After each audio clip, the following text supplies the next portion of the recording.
Hey everybody, this is your Digital Super Saiyan 3, back here with another video, and welcome to my April pay-per-view review.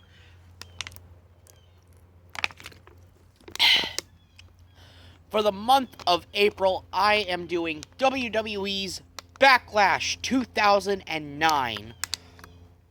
Took place April 26th, 2009 at the Dunkin' Donuts Arena, or at the Dunkin' Donuts Center in Providence, Rhode Island. The theme song for this show was Seasons by Veer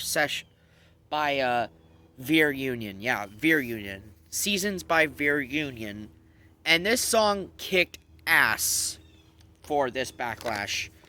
Now, yeah, this was the last Backlash until 2016, because it was later brought back in 2016, and we got another Backlash pay-per-view coming in a couple of weeks, I believe, after WrestleMania, since it's now being called WrestleMania Backlash, because they gotta slap the word WrestleMania with the Backlash title. I don't know why they could have just simply called it Backlash. It was just a simple title. I don't need to know why they slap the whole WrestleMania thing on the Backlash. But it is what it is. Alright.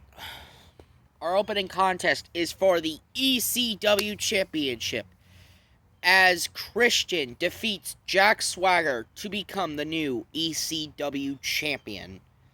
And this was a really, really good match. Oh, I forgot to mention the commentary team on this show. But, yeah, it was Jim Ross, Michael Cole, and Jerry Lawler. But, yeah, back onto Christian and Jack Swagger. This was a very, very solid, very, very good opening match for the ECW title. And Christian ended up winning. I'm glad Christian was the one who went over and won. Never been a big Swagger fan. I love Christian, though.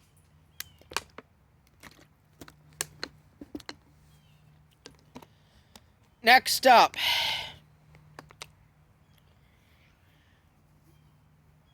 we go into our next match, which is a match between Chris Jericho and WWE Hall of Famer Ricky the Dragon Steamboat. And this is Steamboat's first one-on-one match since 1994, since he retired in 1994. And man, Steamboat showed that he did not miss a day in this match with Chris Jericho. Yeah, Ricky Steamboat, in like his early freaking 60s, had an amazing match with Chris Jericho in his early 40s. Or late 30s, early 40s. I believe that's what Jericho was. Late 40s, early 30s, because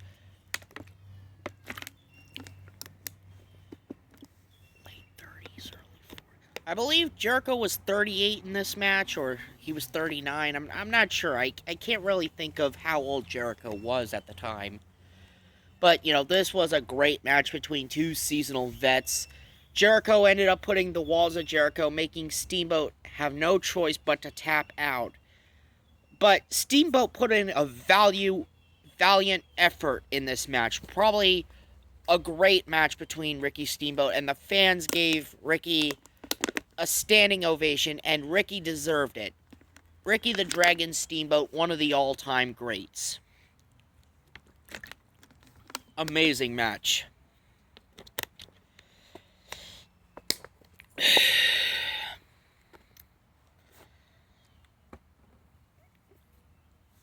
Okay, and we got this one backstage session with Santino Marella, thinking about what he's going to do, because he doesn't want to kiss the Great Khali, because this was during the time he became Santina Marella, dressing up as a woman and claiming to be his own sister, even though Santino was clearly the one who dressed up in the drag and won the Miss WrestleMania Battle Royale. And yes, this took place 3 weeks after WrestleMania.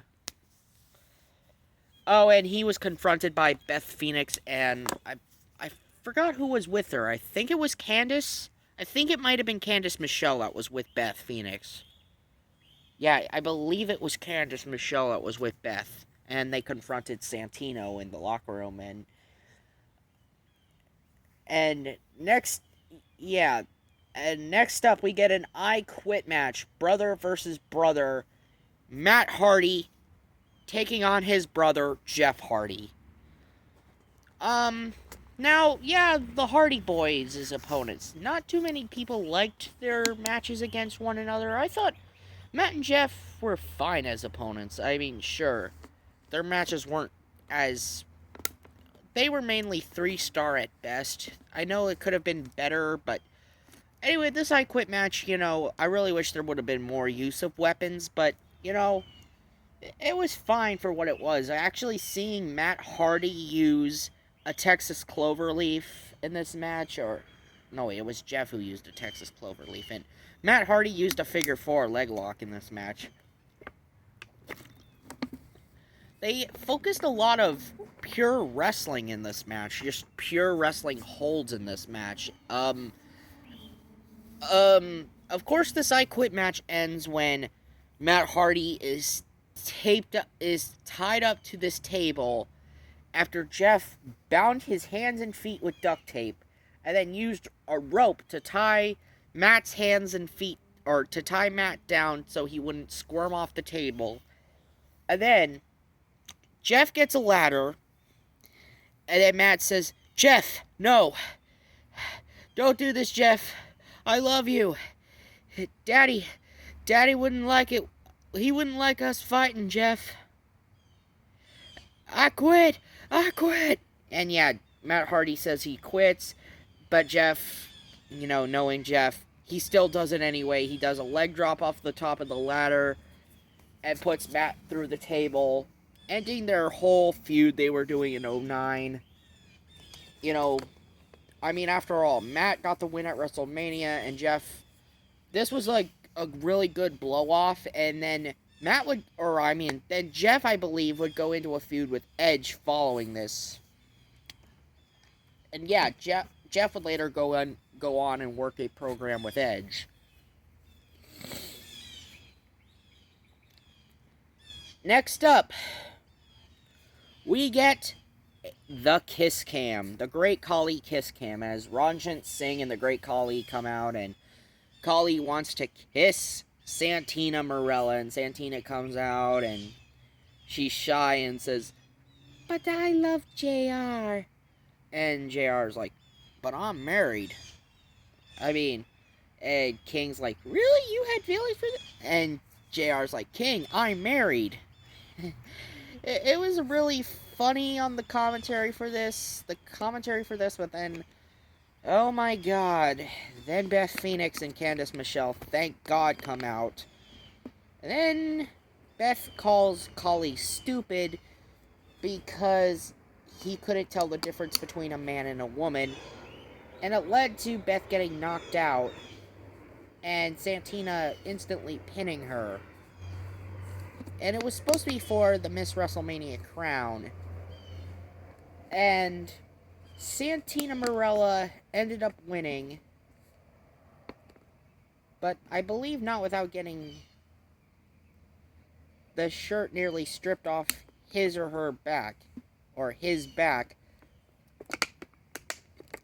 And then Khali realizing, oh, that is Santina.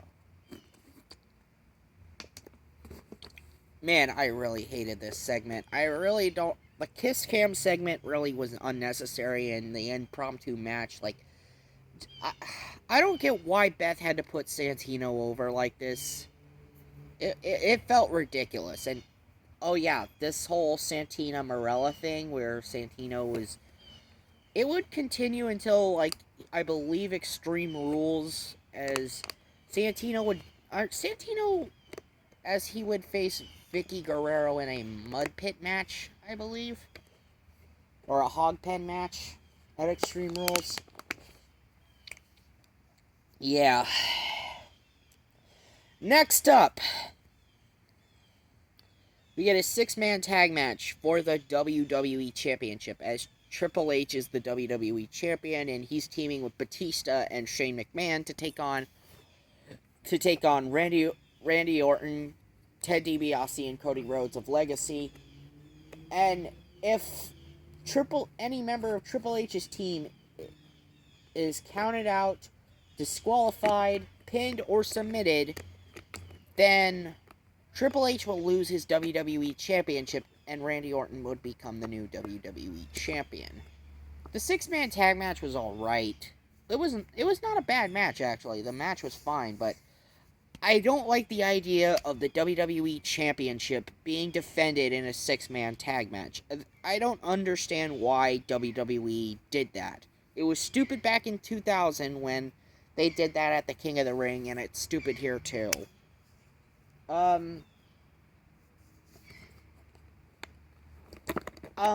So yeah, Triple H ended up, how the match ends, Batista tries to hit Cody Rhodes with a steel chair, and Triple H takes the chair away from Batista, and then Triple H gets RKO'd by Randy Orton, then kicks out of the RKO, and then he punt kicks Triple H in the skull. Randy Orton, 1, 2, 3, is the new WWE Champion, and Triple H leaves the arena in a freaking ambulance. Oh, and Triple H isn't the only star who leaves in an ambulance on this show. But yeah, the six-man tag match was a really good match. Next up, we got a last man standing match for the World Heavyweight Championship as John Cena defends against Edge in a last man standing match, and this was one of the reasons why I wanted to do this show. The last man standing match, John Cena versus Edge.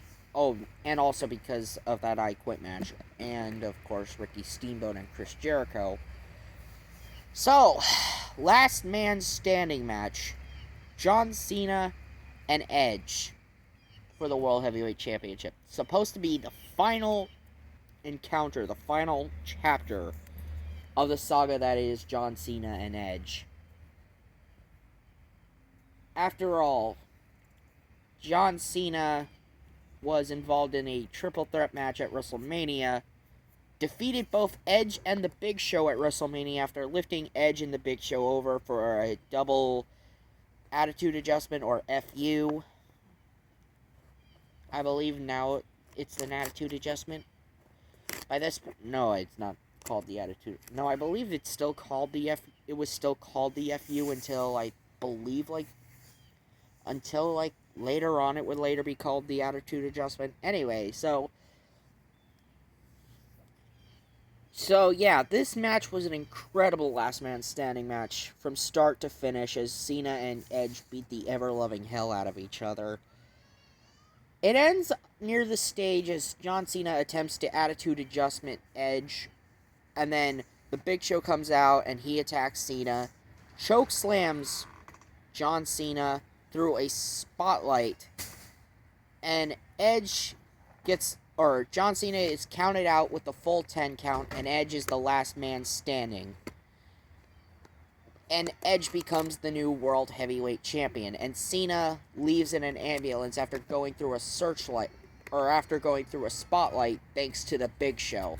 And it would lead into a program between Cena and the Big Show that would be a little 2-month program between the two, which would start at Judgment Day, and then I believe end at Extreme Rules, or no, it was a 3-month. It would go on for a while. Basically, what I'm trying to say, it would go on for a while. Between it was Judgment Day and Extreme Rules, yeah, that they would have a program with. But yeah, I'm just glad it. But yes, Edge ended up winning, and this is one of the few times I've talked about a pay-per-view in which John Cena lost in the main event. Yeah. It's very odd. I've actually talked about very few pay-per-views where Cena has lost in the main event. But yeah, this was a great last man standing match and a really good Backlash pay-per-view, to be honest. It definitely blew WrestleMania 25 out of the water, but still, like I said, Backlash 2009, an amazing pay-per-view from start to finish. Yeah, despite the whole Kiss Cam segment, it was still not a bad pay-per-view overall. So, final thoughts, I definitely recommend you give this one a watch. Anyway, this has been your Digital Super Saiyan 3, and next time in May, it's Judgment Day 2000. See ya!